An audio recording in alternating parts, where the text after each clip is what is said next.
here in the United States, most patients were getting antibiotics at some point during their hospitalization. I think that it's very difficult, particularly when you're learning about a disease for the first time, to know whether this is the right thing or wrong thing to do. But when you have patients who are very sick in front of you, you want to do everything you can do to help them.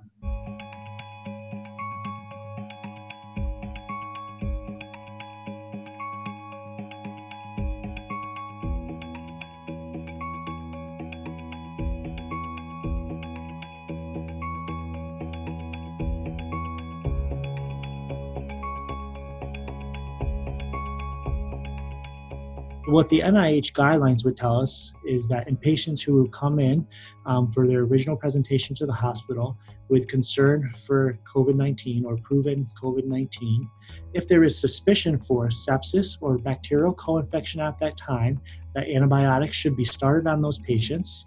For patients who have prolonged hospitalizations and remain in the ICU for days, if not weeks at a time, we get into a different realm of infections, and these are hospital-associated infections, and these are the infections that are most likely to be highly resistant or resistant to different antibiotics. And such infections include ventilator-associated pneumonia, skin and soft tissue infections, or bloodstream infections associated with central lines, or urinary tract infections associated with catheters.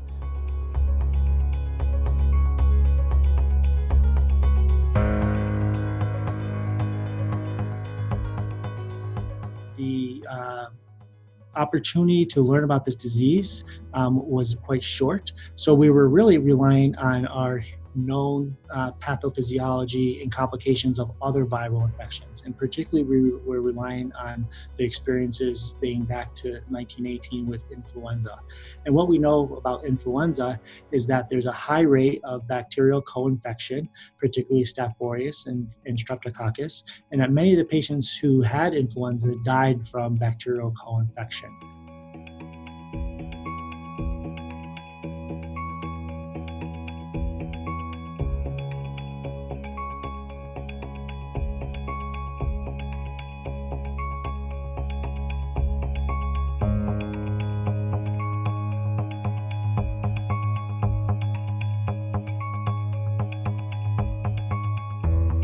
The reason that we wanted to do this is that currently the antibiotic pipeline is lacking innovation. It's not currently sustainable, and the current reimbursement models rely on reimbursement of sales or volume-based sales of these different antibiotics. And the concern is that drug companies are leaving this space because of the low overall number of infections that would need new drugs. And because of that, the antibiotic pipeline is kind of dwindling away.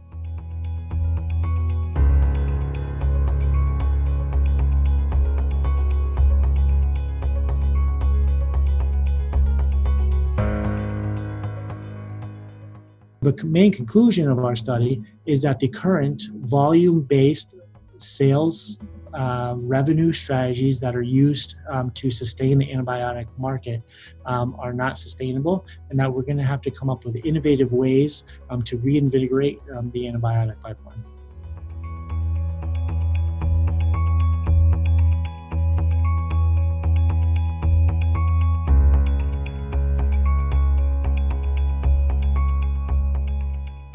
What we really want to do is make sure that we stay ahead of the game with the development of novel antibiotics with new mechanisms of action and be one step ahead of the bacteria, because the bacteria are always mutating, acquiring other resistance mechanisms that will lead to antibiotic resistance, and there's no way of stopping that. What we can do is be prepared, have an innovative pipeline, have novel mechanism antibiotics, and be one step ahead of the bacteria.